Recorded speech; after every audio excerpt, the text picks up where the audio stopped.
after that, Gillick competency isn't age dependent. So any child could demonstrate Gillick competency, or capacity I should say. And capacity is decision specific, so it could be, it could be quite a complex decision that even an older child could make, or something that a younger child could, because it's a very straightforward decision. So there aren't hard and fast, this is the age for this decision. So we would take that. The guidance that I believe that you're probably following is that a child aged between the ages of 13 and 15, that seems to be the grey area.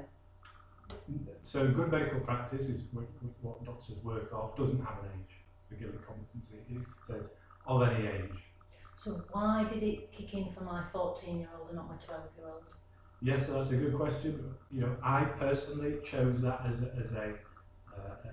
a surrogate marker to say, well, I think an 11-year-old I could probably understand wouldn't be too either interested or understanding of this type of request. I felt that having a conversation with your other daughter who's older would probably be a best practice thing to do, a best interest thing to do. And that decision is based purely on my decision. Purely on her age. Yeah. At that time. Yeah. I think it's a good question, because like I say, unusual set of circumstances, no hard and fast protocols. If you just had your younger daughter, I'm trying to imagine what I might have done in that circumstance. I probably would have asked to speak to her as well then, but I thought seeing your older daughter first and discussing it with her would be a good starting point. So it's great. It is great. Based on my own decision. And there's no other factors or concerns or looked after children. There's nothing like that has.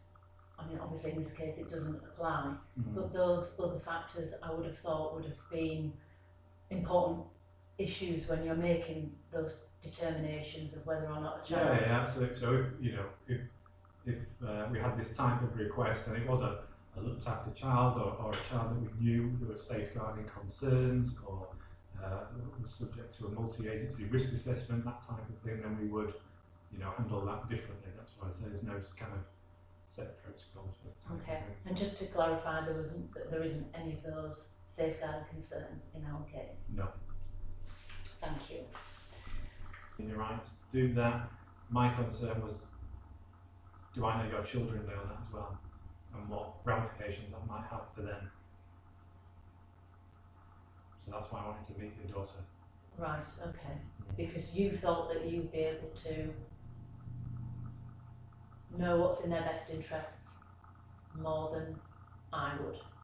No, say more than you would, but that she understood that. She understood that coming out of the NHS has ramifications.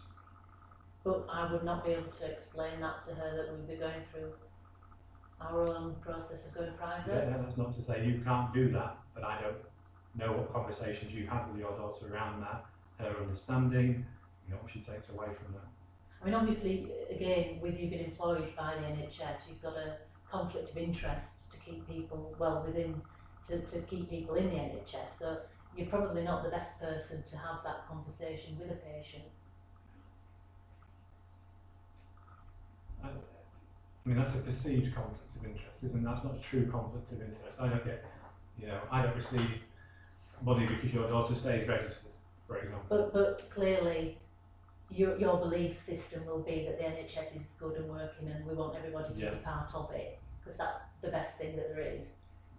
Well, but obviously it isn't, though, is it? It's not the only option to people. They can go private. They can, yeah. And we're well within our rights to absolutely make that within decision. our rights.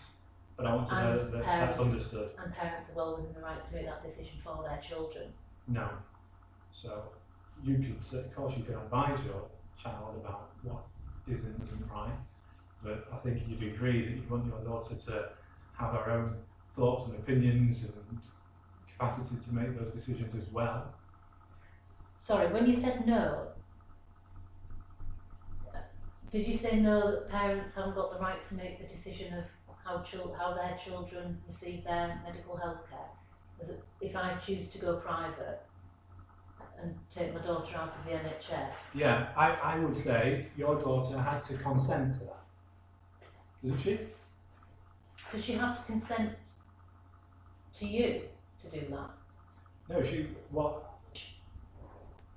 Whereas our 12-year-old can get her records, our 14-year-old has to jump through these hoops to prove that she's competent to get her own data. She doesn't have to jump through hoops. She has to be involved in the decision to release her very sensitive data. You know, if you want to see her jumping through hoops, again, that's a lens of perspective. Well, that's the perspective that a parent has when you can understand that your 12-year-old daughter is a child, and yes, you can have her data, but your 14-year-old, who is also a child, you can't have her data. Yet. Yeah. Yeah. She has to not jump through hoops, she has to accept your procedures of obtaining guilt competency. That's right. Yeah. Which, again, lots of 14-year-old girls and 13-year-old girls probably don't really want to do that.